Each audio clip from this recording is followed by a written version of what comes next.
आज विदेशी लोग अधिक मात्रा में भारत आकर हिंदू धर्म अपना रहे हैं। आज विदेशी आते हैं, आकर हिंदू बन जाते हैं और राम नाम की जपते माला भक्ति में रम जाते हैं। धरा ये जिस पर घूम रही, हम उसी केंद्र के बिंदु हैं। गर्व से कहो हम हिंदू हैं, हम हिंदू हैं, हम भारतीय हैं, हम सनातनी। जिस सनातनी का प्रचार, जिस सनातन का प्रचार बंगाल की धरती से भगवान चैतन्य महाप्रभु ने स्टार्ट किया, उस प्रचार को, उस परंपरा को आप लोगों को आगे बढ़ाना है। श्री चैतन्य महाप्रभु माथे पर तिलक लगाते थे, हाँ या ना? हरे कृष्ण कहते थे, हाँ या ना? धोती पहनते थे, हाँ या ना?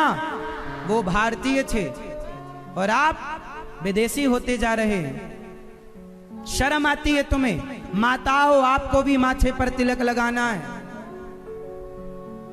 और अपने बच्चों को स्कूल में पढ़ाओ, परंतु घर में आने के बाद थोड़ा थोड़ा घर में भगवत गीता का पाठ कराया करो बच्चों से, रामचरितमानस का पाठ कराया करो बच्चों से, वरना तुम्हारे बच्चे अपने धर्म के बारे में नहीं जानेंगे तो कल यही बच्चे अपने धर्म का विरोध करेंगे और दूसरे धर्म में जाकर के अपने भाई बहनों को मारेंगे। जैसे कहेंगे धर्म परिवर्तन हो रहा है। आजकल हमारे हिंदू लोग 1000-2000 रुपए में ही धर्म परिवर्तन कर लेते हैं। कुछ लोग, हाँ या ना? लालच दे करके गांव के गांव कन्वर्ट कर दिए गए। कौन लोग हैं ये?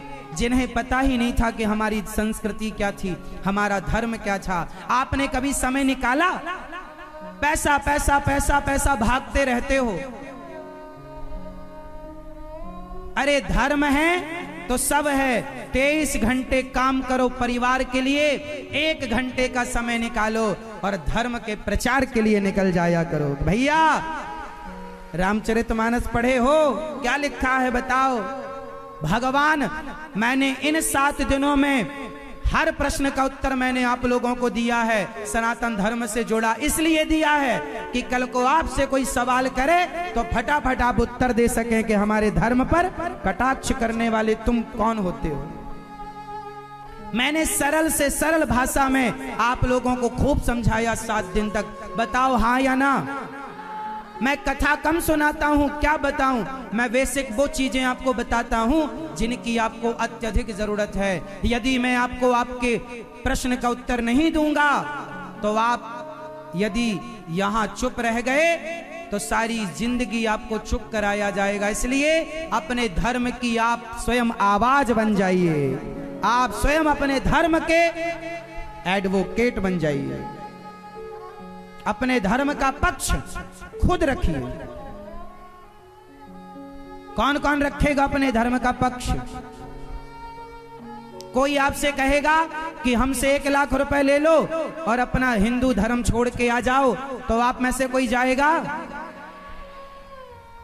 बताओ, इस धरती पर जितने मजहब पंथ हैं सबसे श्रेष्ठ सनातन है या नहीं? बताओ क्यों? सनातन सबसे श्रेष्ठ क्यों है? इसलिए है क्योंकि सनातन धर्म में हम लोग कभी किसी को मारते नहीं हैं। हमारा धर्म मारना नहीं सिखाता, हमारा धर्म अहिंसा का पुजारी है। बकरा बकरी जो लोग काट रहे हैं वो मनमाना करते हैं। हमारे धर्म में कभी किसी की हत्या करने की परमिशन नहीं है। अहिंसा ही परमो धर्म। हमारे यहाँ सब में भगवान का दर्शन किया जाता है। बोलो हाँ। हमारे यहाँ भगवान की जितनी पूजा होती है, लक्ष्मी माँ की भी उतनी पूजा होती है। हमारे यहाँ स्त्रियां भी भगवान के तुल्य मानी जाती हैं, लक्ष्मी माँ। बोलो हाँ। दूसरे धर्म में स्त्रियों को भगवान का दर्जा नहीं दिया गया। दिया गया तो बताओ? दूसरे धर्म में स्त्रियों को भगवान का दर्जा है? बताओ किसी धर्म में स्त्री की पूजा होती हो तो बताओ? लेकिन हमारे धर्म में राधा की पूजा, सीता मैया की पूजा, लक्ष्मी की पूजा, अन्नपूर्णा की पूजा, कामाख्या की पूजा, ज्वाला माता की पूजा, दुर्गा की, काली की, महाकाली, भद्रकाली की, नारियों की पूजा होती है हमारे धर्म में। और किसी धर्म में नारियों की पूजा होती हो तो मुझे नाम बताओ।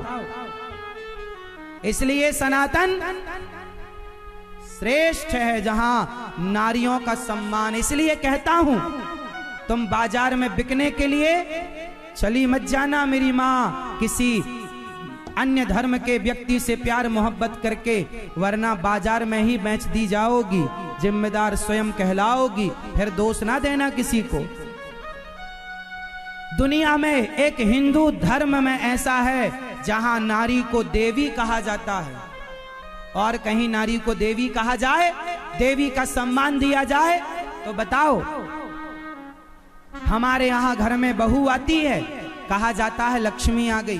बेटी आती है, कहा जाता है लक्ष्मी आ गई।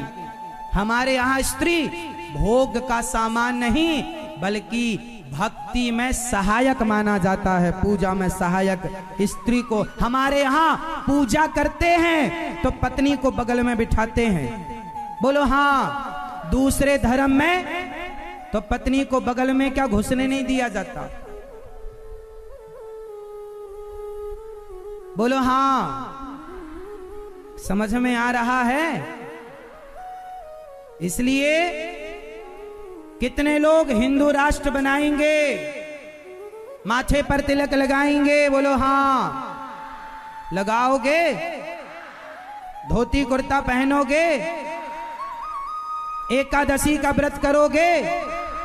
एकादशी का व्रत करो और आपस में मिलोगे तो जय श्रीमन नारायण, राधे राधे क्या बोलोगे? हाय हलो नहीं, हाय हलो छोड़िए और जय श्रीमन नारायण बोलिए। कितने लोग बोलेंगे? अपनी संस्कृति, अपने बच्चों को पोयम याद कराओगे या भगवत गीता के श्लोक? जोर से क्या याद कराओगे? पोयम? पोयम में कोई भविष्य नहीं है। भगवत गीता बच्चों को पढ़ाओ।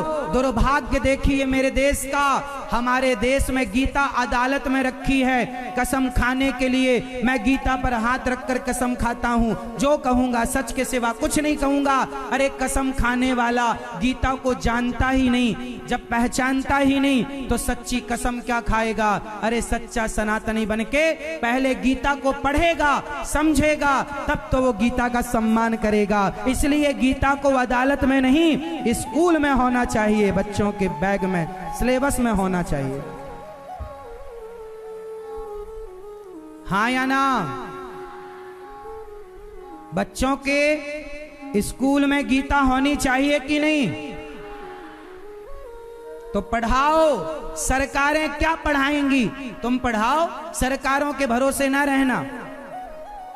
सरकारें जो करेंगी करती रहेंगी। तुम अपने बच्चों को संस्कारी बनाओ। और मैं तो कहता हूं कि आप लोग अपनी बेटियों को झांसी की रानी बनाना। तुम्हारी बेटी कॉकरोच से डरती है, कॉकरोच से डर के भाग जाती है। जरा बताओ, कल को तुम्हारे ऊपर कोई संकट आ गया, कोई लड़का तुम्हें छेड़ेगा तो क्या करोगी? लुट जाओगी। अरे लुटने से पहले इतनी ताकत तो आपके अंदर हो कि दो चार लोगों का आप स्वयं सामना कर सकें, इतनी ताकत तो रखो। झांसी की रानी एक अकेली लड़की थी, अंग्रेजों से भिड़ गई कि नहीं? बोलो हाँ। अपनी बेटियों को कराटे सिखाना, मैं तो कहता हूं झांसी की रानी बनाना।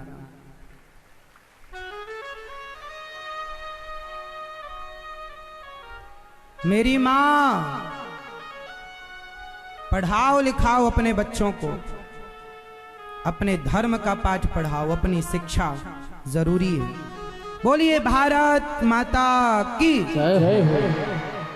वाह, अच्छा लगा आप लोगों के अंदर ये जोश देखकर। मुझे पूरा विश्वास है कि मेरे प्यारे भक्त और जो टीवी पर संस्कार चैनल यूट्यूब पर सुन रहे, जुड़ रहे, आप सभी अपने देश को हिंदू राष्ट्र बनाने में सहायक जरूर बनेंगे, सहायता करेंगे और शुरुआत स्वयं से होनी चाहिए।